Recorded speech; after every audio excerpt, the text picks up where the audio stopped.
Hey NetSuite listeners, thanks for tuning into the NetSuite podcast.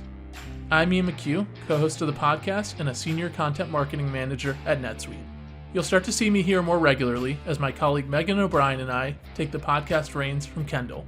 I'm really excited for this episode with Rick Bowerly, founder and CEO of Granite Partners, a firm that makes long-term investments in Minnesota-based businesses. Their portfolio of 10 companies includes several industrial manufacturers along with a few services businesses. Rick explains how Granite's 100-year view shapes its strategy and decisions in managing these private companies. He also talks about why it's an appealing option for retiring owners. Rick also details the firm's guiding principles that influence its acquisition and management strategy. He gets into the hairball of systems Granite companies used and why they finally reached a breaking point with that technology back in 2020. He also explains why NetSuite was the right choice for Granite's businesses and how it supported their growth. As one of the first customers using NetSuite's Configure, Price, and Quote tool, the Granite CEO dives into how the CPQ solution has increased accuracy to save these businesses time and money. Rick also touches on how NetSuite has helped with reporting, inventory management, and warehousing and fulfillment. Finally, Rick shares how Granite companies have dealt with widespread issues around resource scarcity and inflation, and how the current economic landscape impacts the firm's investment strategy. Stay tuned, that's all coming up next. You're listening to the NetSuite podcast, where we discuss what's happening within NetSuite, why we're doing it, and where we're heading in the future. We'll dive into the details about the software and the people at NetSuite who are behind all the moving parts. We'll also feature customer growth stories, discussing the ups and downs of running a company and how one integrated system can help your business continue to scale. So Rick, to get us started, could you just tell us a little bit more about Granite Partners, how the company kind of came to be, and why you maybe decided to invest in Minnesota-based businesses? Sure. Granite Partners is a private investment and holding company, and we invest in private businesses really when the owner, who's often the CEO, wants to retire. And that owner has made a decision to start to transition the business to a next owner. And so we want to be a great alternative for that owner to consider. They often have a large strategic public company that might be interested because, we look for great businesses. And they often have traditional private equity funds who might be interested, where a private equity fund tends to own for 3 to 5 to 7 years, and our alternative is private and local and long-term ownership, where we buy to hold the companies, which is an important distinction. We don't sell them, and so we are very focused on their growth and what we call 100-year sustainability. The reason for Minnesota is that's where we grew up.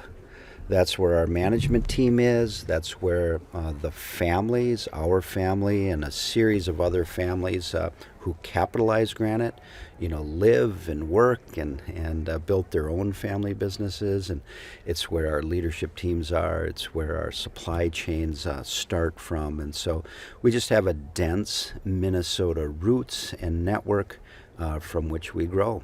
Yeah, that's great. Really appreciate that overview. And today I know that Granite owns 10 companies across a number of different sectors.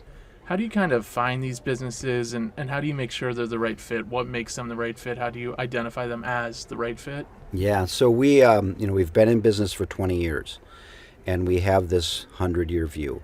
So we are present, we are in market, and we have been building our brand and our mission for 20 years. So some owners know about us directly across Minnesota.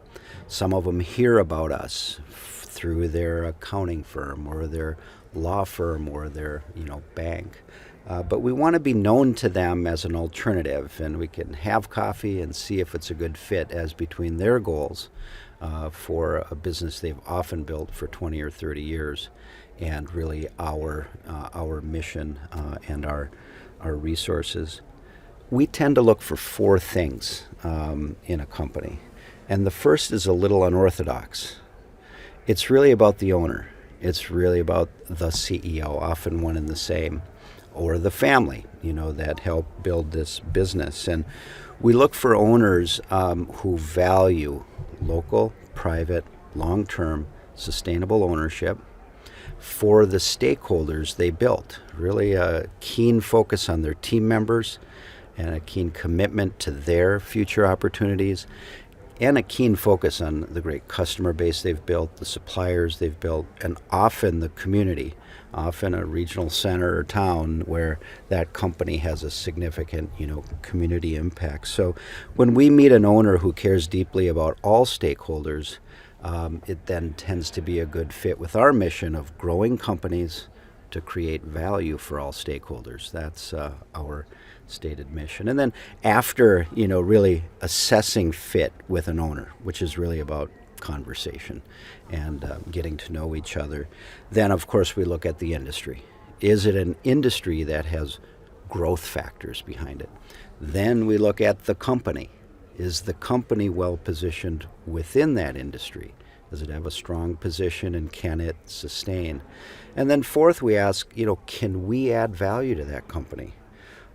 We want to be able to help grow it, to help strengthen and sustain it. And generally, amongst some other questions, when we get to yes on those four, then, and the owner gets to yes on their really significant, due diligence on us, our mission, our values, then we can come together in a long-term partnership. And what kind of sparked the idea for this business? Like you said, it's been around 20 years, but how did you have this idea to invest in Minnesota businesses that, had all these things and were family-owned and private? Where did that kind of come out of? The spark just came out of history. And in our region, I grew up in a family business that my parents and my uncles started. We had been 30 plus years in a road construction business through 2001, and then we sold that business to a large public company. And so we had capital to reinvest from the sale of the family business, and we had time. I had time to reinvest. I had been working there for some years. And so in addition to Bowerly companies having been sold, it was about the 10th company in a row in a little over a decade in our regional center that had been sold. And, the benefits of local and long-term and private ownership in a region to the whole community are really strong. And so there was a group of businesses, including some of those that had been sold, as well as other family business owners who still were growing their family businesses, who had a common conviction that there was a different way and a better way of owning companies. Certainly the public company ownership model is here forever, and it owns most of us, most of the economy. Private equity is here forever for shorter term intensive investing. It's here to stay. It owns a lot of the economy, but much like a family office, our fund, can buy and hold and keep ownership more local for the long run. Yeah, that makes a lot of sense. And over the last 20 years, how has the firm kind of grown and evolved since you first started it? Yeah, so it grew from an idea and, a business plan and a team. Some partners joined me, and we gradually built a team. We had no investments at first. We've gradually built investments. We didn't have really a lot of services to bring to the companies at first. We've built out a lot of services that companies can share, the foundation, as we call it. And so it's really, from nothing to something. And today, 10 companies, 2,500 team members across those companies that we are earnest about being good stewards for. We are around $1 billion in equity value now, kind of the value of the company. So we've grown significantly in scale and in scope, in strength and in sustainability. And yet there's still a whole world of opportunity out there for us to continue to grow and have impact, for all stakeholders. So, Rick, we talked a bit about what you look for in a company, what makes a company the right fit for Granite. But once you take that ownership stake in a company, what are kind of the guiding principles that, let's say, direct your management of the company that you are taking an interest in? Yeah, so I mentioned two of them in our mission statement. We grow companies, so it's a guiding principle to really help look for growth opportunities. And the second is we do that to create value for all stakeholders, not just the stockholder, not just for us and others. It's really about thinking about all of those stakeholders and how we can create value for them. I'd say there's a few other principles. One we call our objective, our overarching metric that we're looking to achieve. And for us, it's different than many companies. Our objective is to sustain for 100 years. That Granite Partners and the Granite community would exist in 100 years in a competitive global marketplace where many businesses fail, in the second decade or the third decade. So by focusing on sustainability and 100 years, we make a lot of daily decisions, small daily decisions or big, annual decisions differently than if you're trying to grow something for 3 years, or if you're trying to meet quarterly, earnings, as some public companies have to focus on. So I would say those are a few of the themes.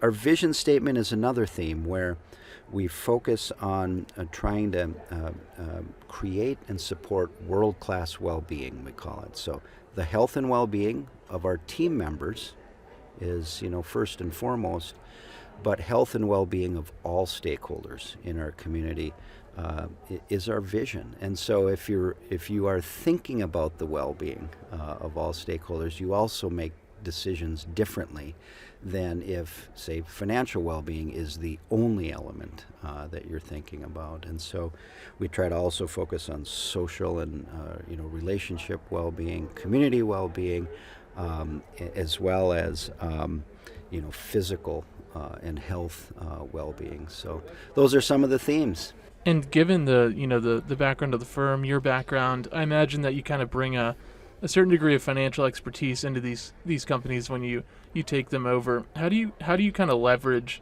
that knowledge, that experience in finance to help the business?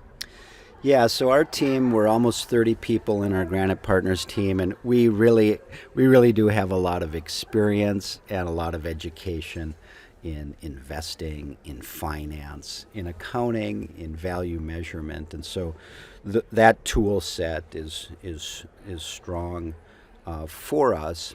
And usually we're investing in companies that have growth and that have strong margins. We aren't investing in turnarounds or startups. So there's no urgency about our work on all things finance or financial reporting, but there is some growing people, process, and systems that we bring, not just to finance, but really to the whole of the management system, the governance system and the management system for the business. What would you say are some of the challenges that kind of come with managing what are all unique, different companies, each kind of have their own needs, I imagine? What are the challenges that come with dealing with all that while still kind of keeping everything under this one umbrella of Granite? Yeah, it's a very good question. It's a perennial question for all organizations, especially businesses. It's a question that never goes away. And to frame it more specifically, there's a question of how centralized should a business be, or how decentralized should a business be, or a nonprofit, or a school, or a school district, or what have you. And what we try to do is find a balance. We call it a midpoint between the extremes of centralization and decentralization, and we call it collaboration. It's how and where should 10 really independent companies, largely independent companies with common ownership in us, where and when and how should they collaborate? And the answer is different. It should be different based on the process we're talking about. And it can and should be different based on the size of the company, the stage of the company. It should be different based on the state of the economy. And so we are in a dynamic balancing act, trying to find the right equilibrium, of collaboration. And so, by way of example, NetSuite is a good example where each company, as we purchased it, was on its own set of processes and systems. These 10 companies, none of them were on NetSuite when we purchased them. They're 20, 30, 40-year-old companies that you really often have 10 and 20-year-old information systems. And so we collaborate on bringing NetSuite into every company and across every company, really for a lot of processes that are common. And then it's important that whatever we're doing across companies, that it can be tailored and customized to the unique requirements of that industry, that company, its size, its stage of development. So that is, why NetSuite, as in this example, is a good fit, because it is highly tailorable, across industries, companies, and stages. So collaboration is the goal, and it is it is an ongoing balance. And kind of a company about the structure of the organization and your companies, does each of these 10 companies have their own dedicated finance team, or does Granite kind of manage the financial side for all of them? Yeah, that too is a both and. It's a collaboration, but 80+% of the staff, of the drive, of the skill, the intelligence for finance and accounting is in the Granite companies. And then we try, if the other 20% is in Granite Partners, in our holding company, we try to do work that is complementary to what is done in the company. So by way of example, we really help lead the banking relationships with and for all of the companies, in helping to design the right credit facilities for them to help them grow, and then they really manage cash, and they manage accounting, financial reporting, tax, audit, as part of their roles. And kind of shifting to the technology side of things, which you already got into a little bit, but what could you tell us more about the systems that some of these other companies were running on, and especially where they were maybe falling short, where they weren't getting the job done as well as they could be? Yeah, I'd say the general pattern in entrepreneurial first-generation companies is an action orientation of great people making decisions based on high experience.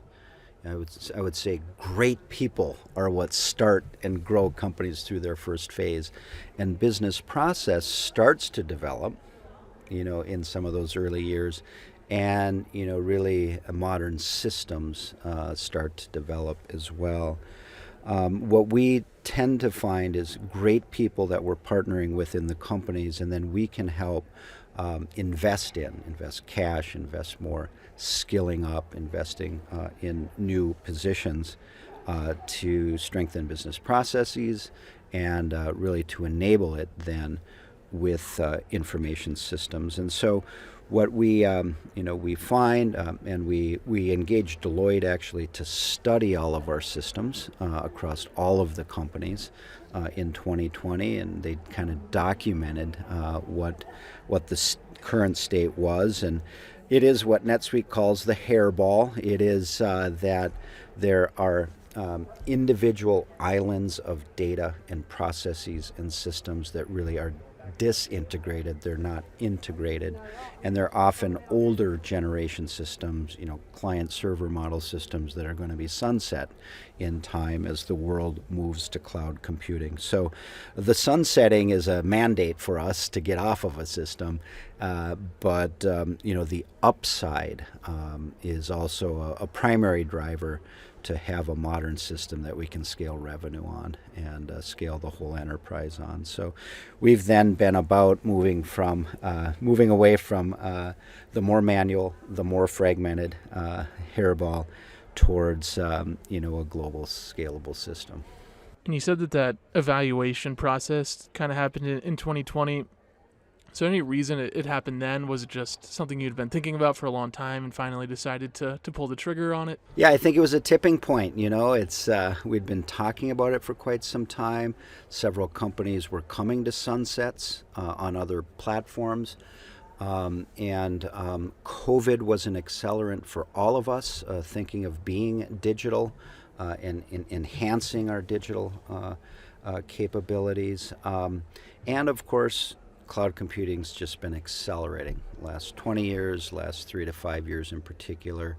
And we've been really blessed with great talent, digital talent and leadership that was adding drive for more investment in these digital systems. And so we galvanized a purpose here, which is our 100-year sustainability.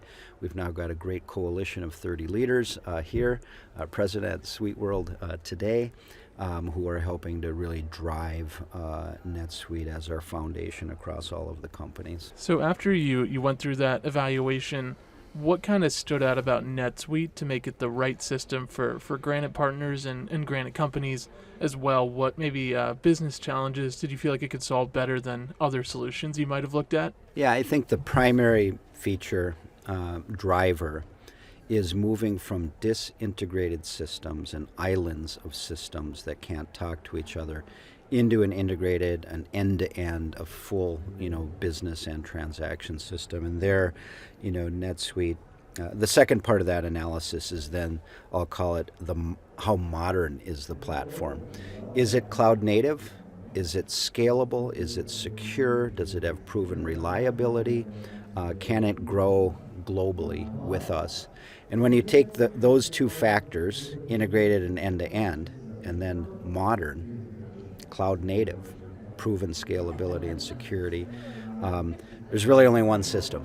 And that system is Oracle NetSuite. And we did consider, all of the alternatives.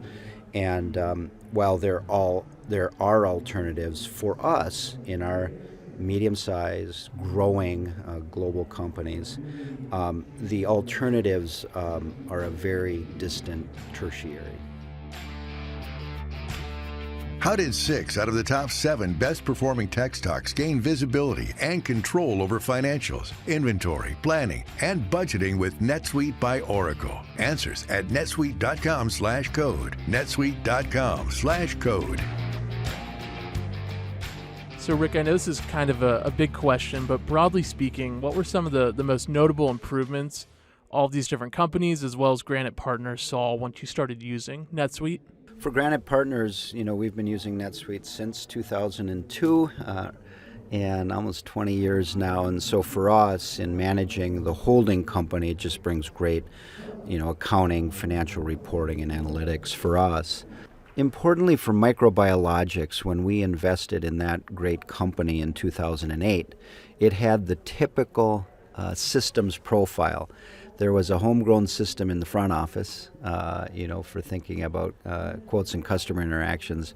There was a system in the middle for fulfillment, and there was a system in the back for accounting, and all three were separate, disintegrated systems. And the company had grown significantly through 2008 and was at that kind of pressure point and plateau in their growth. Because the process and the system were not scalable despite the great people. And so upon investment, we and the executives really set out on bringing NetSuite into the business 2010 or a bit thereafter. And there's a great team there who has really used more and more of the suite over the last, call it 10 plus years. And as a case study, that company in that, call it last 10 years, has grown revenue significantly. And I don't mean by percentages. I mean revenue is 5-fold, 5 times what it was when we invested, and earnings are even a more significant multiple than 5 times. So there's proof in the continuing growth and the expanding, margins over time. And we have a second great company in Geocom, and that provides geographic information systems and data for public safety purposes. It's a software company, and we invested in 2013 when the founders were transitioning, and so we're 9 years into that business. And they were on, again, a typical kind of profile of processes. And in this case, the system was a Microsoft-based platform that just wasn't able to grow with the business. In their case, a highly contract-oriented business and project-oriented business where you have to account for revenue recognition and earnings recognition for dozens, even hundreds of projects. And in that case, we just didn't have confidence in the resulting financial statements at the end of the end-to-end process. And so NetSuite, a great executive team and leaders there implemented NetSuite and very quickly got to much higher confidence in the revenue being recognized each month across hundreds of projects and the resulting earnings and cash flow accuracy for the company. So again, when a company reaches a plateau like that, where you lack confidence in understanding the financial health of the business, it's very hard to grow and invest heavily. And since then, the company has grown very significantly. Its margins have gone up, and the company is now celebrating a 25th anniversary. And both of these examples, microbiologics and geocom, they're on their way to 100 years. They're past a lot of the early risk in business, and they are sustainable and growing in sustainability. So those are three examples: microbiologics, Granite Partners, and geocom, where the proof is really in the results of the companies.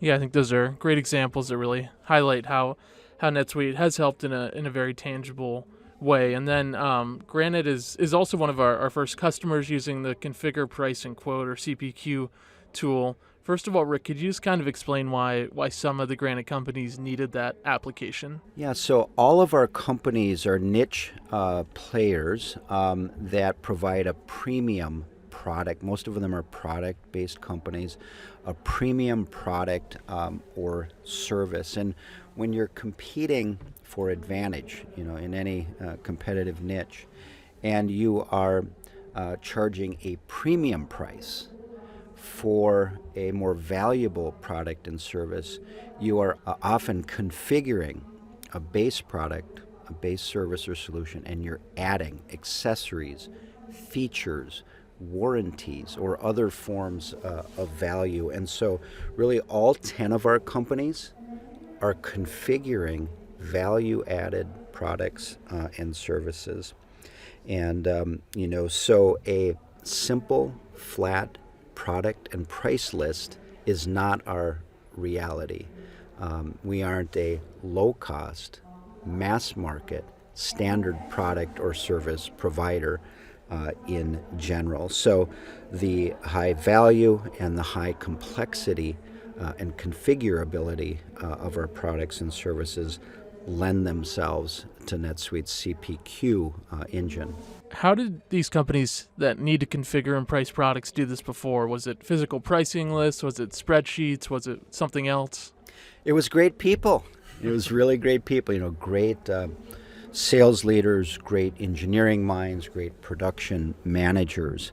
And then they were using tools like printed price books and or product catalogs in Excel, and or SolidWorks is a big part of our practice because we're engineering advanced products, and so some of the kind of configuration of the product is done in there. So separate systems, not integrated, and that is what leads to the chance for human error and inaccuracies and rework, starting in the front office, flowing through, fulfillment and manufacturing into the back office. So there's a very large opportunity for us to strengthen process, end-to-end process of configuration, and to benefit from it over time. And I know it's pretty early in terms of how long companies have been using this tool for their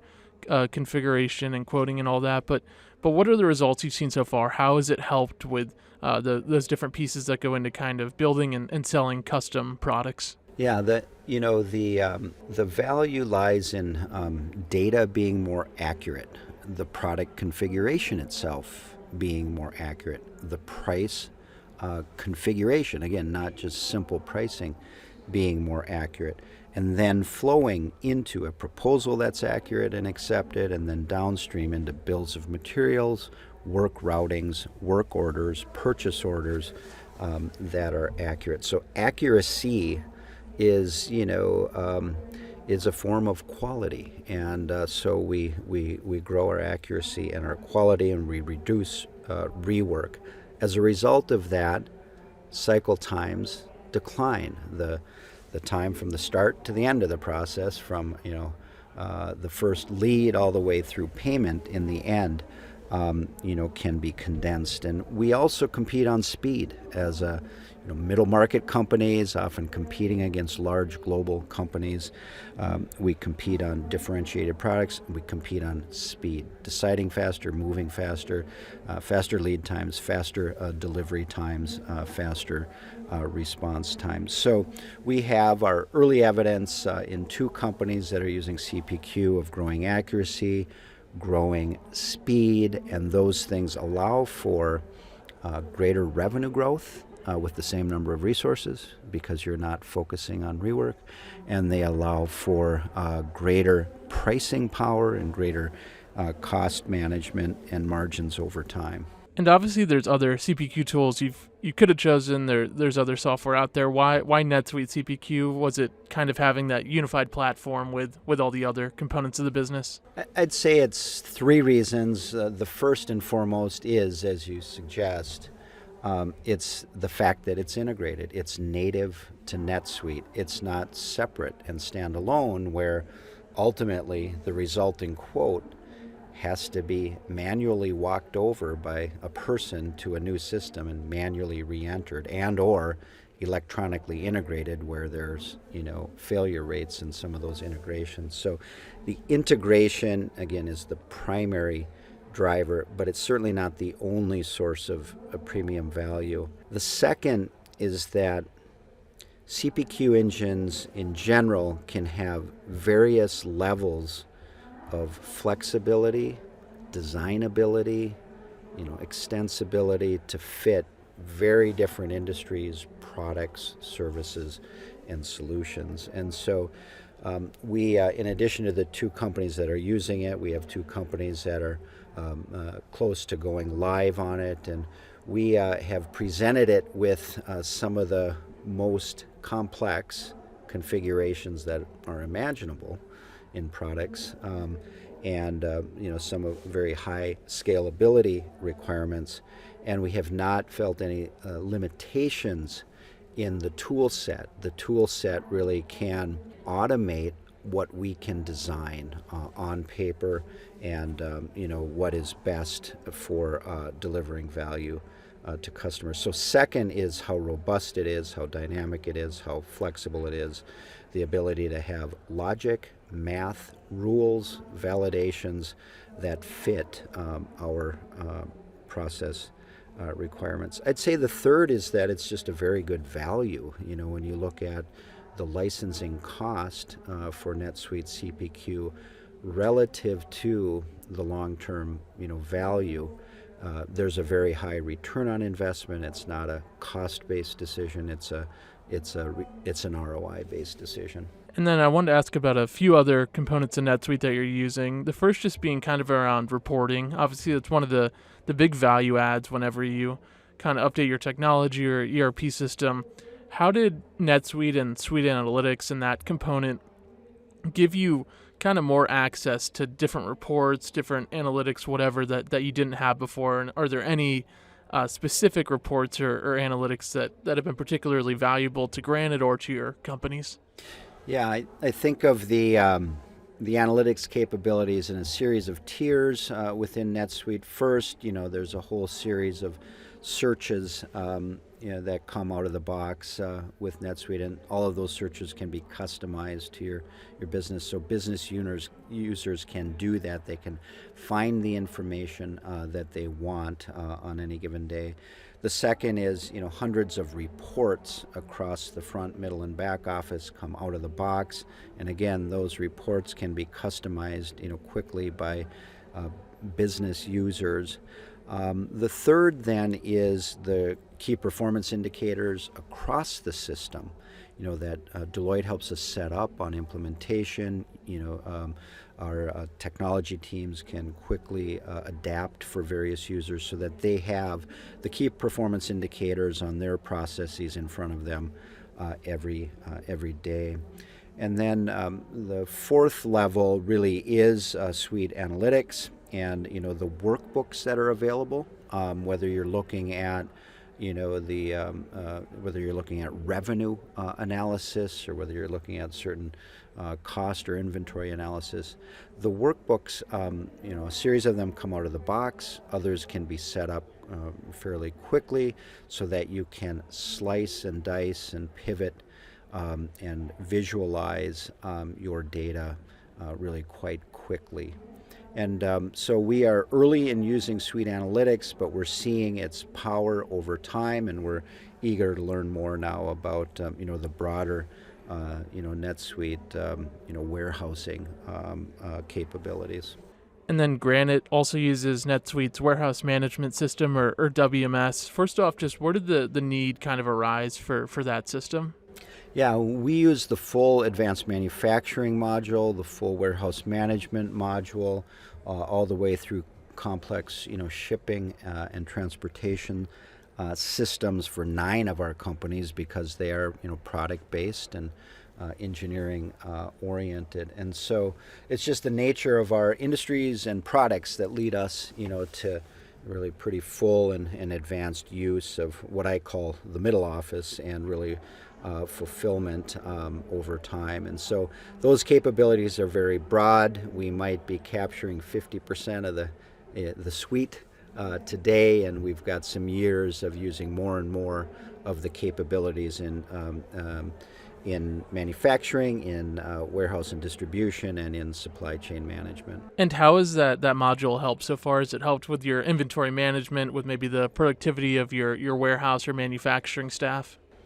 Yeah, I think productivity is certainly an element that, without these tools, it would certainly take more people for the same throughput.